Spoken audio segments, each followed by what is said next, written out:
Welcome to my channel. आज मेरी video का टॉपिक है औरत गंवारी है या नहीं।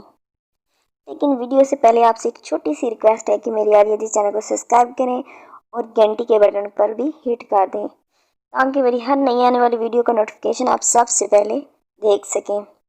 मेरी वीडियो को दोस्तों के साथ शेयर किया करें और वीडियो के मतलब कोई भी सवाल हो तो कमेंट बॉक्स में कमेंट ज़रूर किया करें ताकि मैं आपको आगाह कर सकूँ।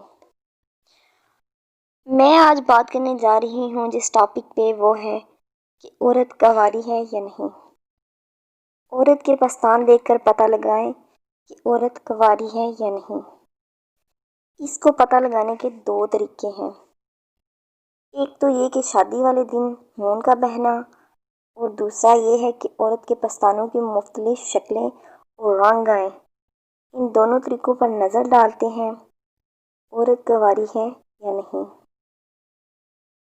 औरत के पस्तान देखकर पता लगाएं। दूसरा तरीका यह है कि औरत के पस्तानों पर गौर किया जाए।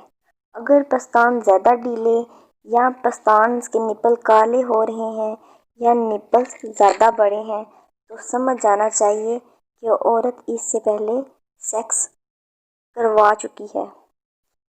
क्योंकि कंवारी लड़की चाहे कितनी ही काली क्यों ना हो, इसके पस्तानों के निपल्स का रंग हमेशा पिंक ही होता है या फिर ब्राउन, काले नहीं होते। और कुंवारी लड़की के निप्पल बहुत छोटे होते हैं जबकि पस्तान काफ़ी सख्त होते हैं। जब तक मर्द नहीं छू लेता या औरत सेक्स कर ले तो पस्तान ढीले हो जाते हैं और निप्पल काले हो जाते हैं और पस्तान ढीले और लटक जाते हैं। अगर इस औरत में ये निशानियाँ किसी भी औरत में पाई जाएं तो समझ लेना चाहिए कि कुंवारी है या सेक्स करवा चुकी है। मैं उम्मीद करती हूँ कि मेरी आज की वीडियो आपको बहुत पसंद आई होगी। दोस्तों, मेरी वीडियो को सब्सक्राइब किया करें, लाइक किया करें, दोस्तों के साथ शेयर किया करें। मिलते हैं एक और अगली नई वीडियो के साथ। अल्लाह हाफिज़।